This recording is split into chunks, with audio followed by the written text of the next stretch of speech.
Last night at midnight, we saw Transformers: Dark of the Moon in IMAX 3D.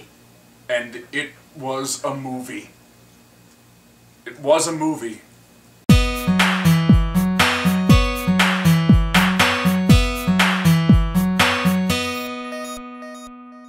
I think this review should start with us telling you our expectations going into Transformers 3 because when we did our Transformers 2 review, Paul and I both kind of had like very different opinions. So we'll start with Mike. What were you expecting going in? I expected to see a whole bunch of robots explode and, you know, explosions. Exactly. Yeah. Those things. And I felt the same way. I was really going just to see the robots fighting, which is what I wanted to see in Transformers 2, and that's all I was really expecting. And I was expecting the same thing with some reoccurring bad jokes and bad characters, horrible story. It's a bunch of robots fighting each other. You're not gonna get okay, all right. So that's pretty much where we stand, I guess. That's where we stood before going in. And Paul, I don't think you were looking forward to it, really. Were you looking forward to it? I just went because there was something to do. But how did you feel about Transformers: Dark of the Moon? Okay, well, I had like, for what it was worth, I wanted to go to this this midnight show because it was so because like the crowds always get so worked up. Everyone was having a great time, and I guess it kind of helped me have a good time. This time around, I kind of enjoyed it because there was some consistency. There was like some like grand scheme of, you know, it wasn't just a jumble of scenes. Like I understood, I kind of followed what was going on, right? And it kind of helped me just relax and enjoy what the action that I was watching, as opposed to like noticing awful plot holes and stuff. Yeah. Now I would say overall, I think we can all agree, worlds better than the second one. Yeah. Oh yeah, I'll give you that. Way better than the second one. And if Paul says it, Paul thought it was better than the second one. Well, you hated it, so it's not saying much. But well, I didn't say that. What, the second one? Oh, the second one, yeah. That's what I'm talking about. Oh, okay. I meant he hated the second one, and that's why it's not really saying much to say that the third one was better. But in general, I don't really remember the first one enough to say where it compares to the first one. Do you remember enough? I remember the first one. What do you think this one? Where do you think this one stands in the whole like trilogy? I guess. I'd say this one is definitely better than the second one, and I'd say this one is just on par with the first one. Gotcha. Okay, because I can see that. Yeah. I mean, I don't think in this movie I didn't get like involved emotionally in any of the characters or the story or anything like that. I wasn't expecting to. So on that level, it really wasn't much for me, but in terms of like the spectacle of it and just, you know, for what it's worth kind of thing, I thought it was awesome.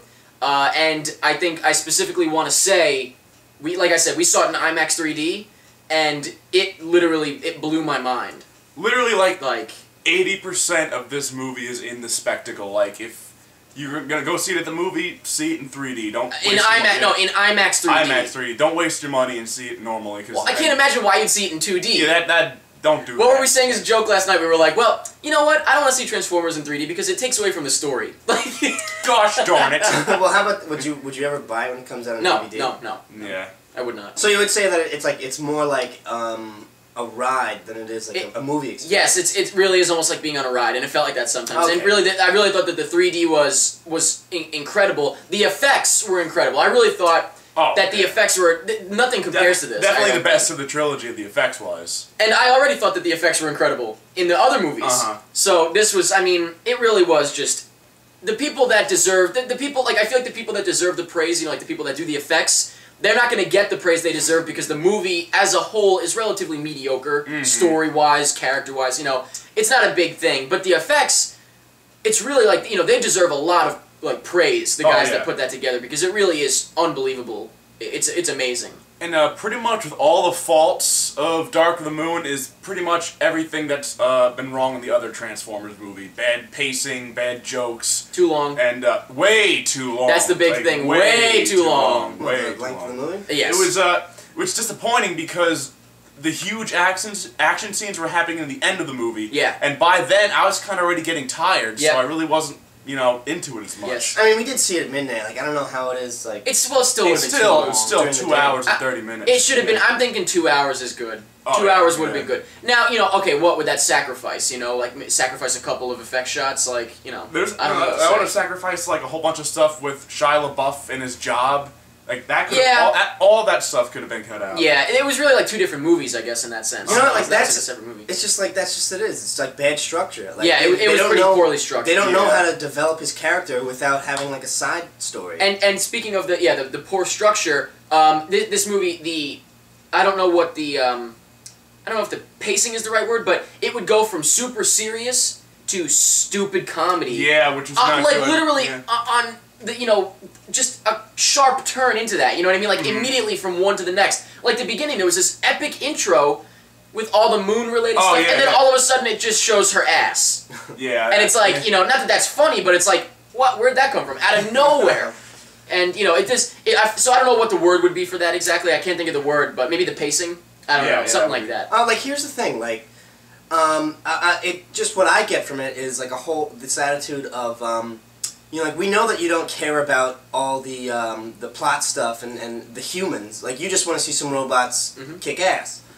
That's what they're saying or what you're saying? That's what the filmmakers are saying that we want to see. Gotcha, yeah. But, like, the thing is like, if you're making a movie, like, don't you want to make every moment a good moment? Like, doesn't... Nothing's throwaway. Yeah, shouldn't everything be relevant? I think these movies have actually been made for more of like children, more so than the die-hard fans. Because Really? I don't think kids are gonna care. Right, they'll be happy with just they're that. they're gonna see Optimus Prime punching Megatron. They're gonna be yeah. So acting-wise, there's a couple specific things we need to talk about here. The first thing is, you know, well, Shia LaBeouf. You know, he's pretty much the same in all of them. Yeah. I love Shia LaBeouf. He's not terrible. Paul thinks he's cute. Oh, Not this time. And if you don't get it, that's a joke. He doesn't actually think he's cute. It's a joke. But, yeah, I think that he's good. And the thing is, there was actually, in all the movies, there's always, like, a couple moments where I flash back to Even Stevens. I mean, you know, there's the one part where he's got the picture with the president, and he looks just like Louis Stevens, and it's amazing. And then whenever he screams, it's like, I don't know, it's just like flashbacks to, like, watching Even Stevens, so I think that's cool. Well, you know, and that's like pretty much all you saw. It's very monotone. He was either being very sarcastic and very funny. Kind of a douchebag, actually. Yeah, exactly. and he's a small guy, and like, you know, like, I think people liked him because he was like this humble, geeky. And then like now he's like The character's kind of douchey. Now he's got his big boy boots on, and he's letting us all know that he's top of the mountain. the hell are you talking about? Then we've got Rosie-Huntington-Whiteley, I think her name is, or Whitley, or something like that. Yes. And she is, for those that don't know, she's the replacement of Megan Fox, which we'll talk about that in a second. But this is her first acting gig. She's a model, or she was a model before this. And I have to say, when I saw the trailers and stuff, I was expecting her to just be awful. Absolutely mind-numbingly awful. But I gotta be honest, she was considerably better than Megan Fox, actually. I thought she was, I mean, relative to what she's worth, like the fact she's not an actress, I thought she was pretty good. That's how I felt about it, so I was very surprised. She actually played a human being as opposed to... I wasn't cringing or anything. You know, there was no cringeworthy stuff about what she was doing. It was just it was just there. You know, it was nothing special, but it was definitely not bad. I didn't think it was bad at all. So Megan Fox, let's talk about Megan Fox real quick. She's obviously not in this movie. She's been replaced. And there were a bunch of digs in the movie at the fact that Megan Fox wasn't in anymore, such as your favorite. No one thought she was nice. Yeah. what was it? The robot actually specifically said... we don't like her. She wasn't nice. Yeah, and I'm just thinking, like, that's Michael Bay just being like, yeah. So that was interesting that they gave a couple of little digs at Megan Fox. And the way they got rid of her in the movie was just... Dumped. She just dumped him, I guess. Which is, you know what? That's fine. Whatever. Makes sense. Yeah, I almost wish they hadn't even done that. I think that they actually gave her too much by making a joke about her. I feel like they should have just completely ignored her. But whatever. That's Michael Bay. John Turturro was good. I mean, you know, he's goofy. Yeah, same character he's been. Yeah. So it's what, you know, you would expect it.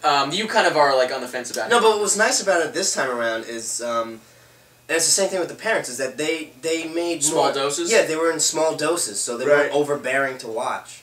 and you know, you could even appreciate it from time to time. Right, which I thought that was good, specifically the parents, because I'll never forget the pot brownies thing. That was so dumb. Oh my god, that was dumb. But anyway, that didn't happen in this one. She said some stupid things to Mom, and it was stupid. But we talked about it was just stupid humor. I don't know. And then surprising to us, because I didn't know he was in it, but he was. It turns out he was. People knew he was in it. Ken Jeong.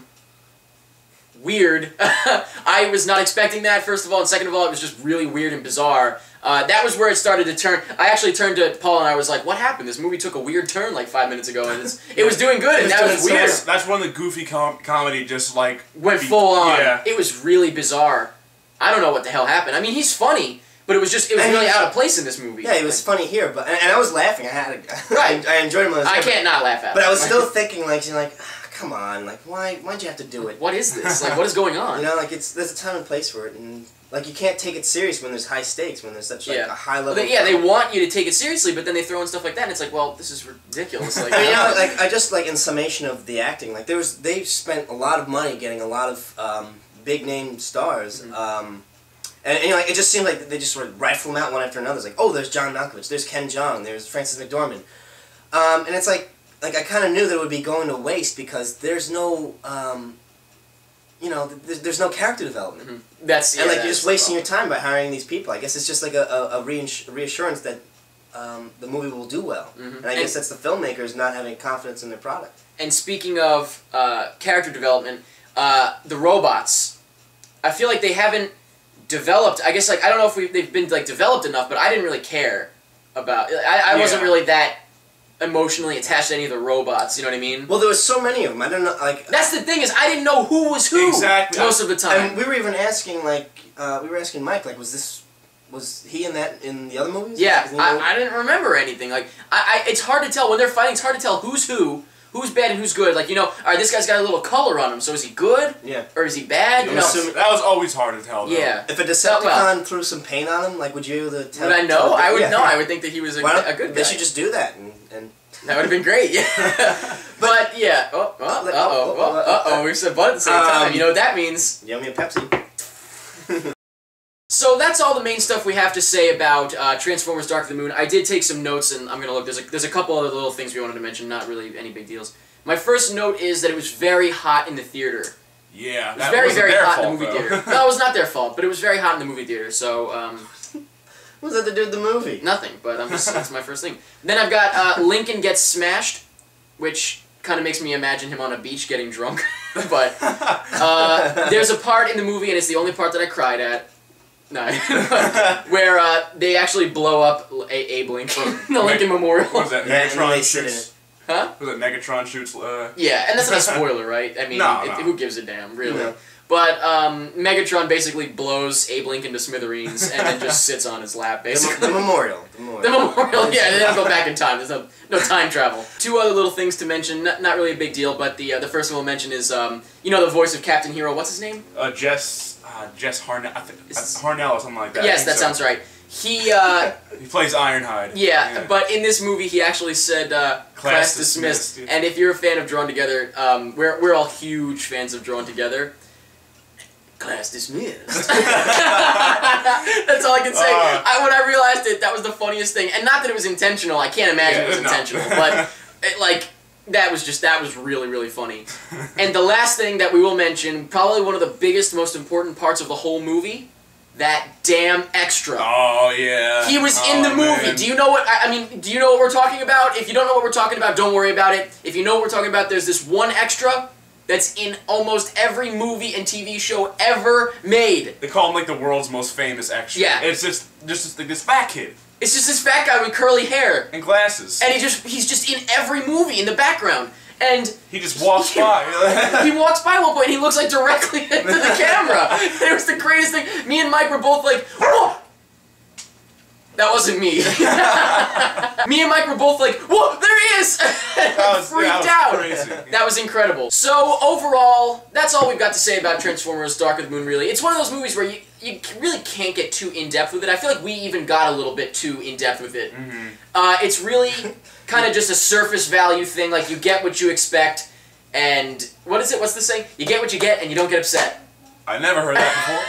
Well, I haven't. That's what I'm saying. I feel like I wanted to see robots fighting as usual, and I understand that, but I do actually understand, and I kind of felt it more with this movie than with Transformers 2. The way we did the review, I understand that it's a movie and there should be more value to it, but this really is just.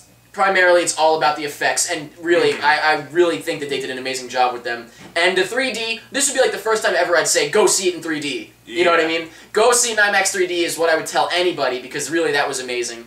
And just overall, I had a good time. A little too, well, not a little too long, definitely too long. Yeah. But other than that, I thought it was pretty good. I really enjoyed it. Yeah, I got what I expected out of it. I want to go see, robots fighting. That's what I got. So, I'm not disappointed. I was a little iffy about it because of the second one, but this time around, they actually had a story that I could follow. I stayed awake from it, and it's not asking too much to have that, and they finally gave it to you. Right, just a little bit at least. Yeah, at least, and it was enough to go by. So I thought that there was enough structure to actually enjoy the movie. Good, cool. Oh, I'm glad we all kind of enjoyed it.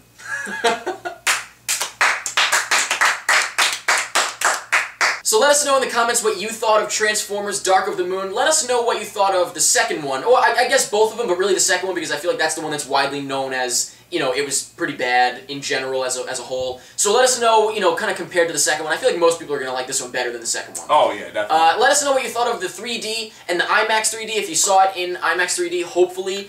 If you saw it in 2D, why? Let us know also what you thought of Rosie-Huntington-Whiteley. Again, I'm not 100% sure which one it is. But let us know what you thought of her compared to Megan Fox, or just in general. Remember, it was her first movie that she's done, so let us know what you thought of that. Let us know what you thought of anything you want about Transformers Dark of the Moon, and...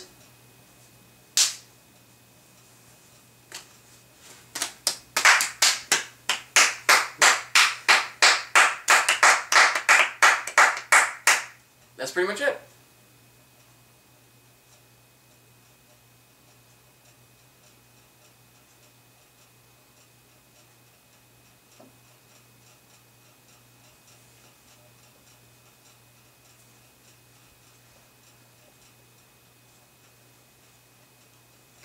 I can't do it.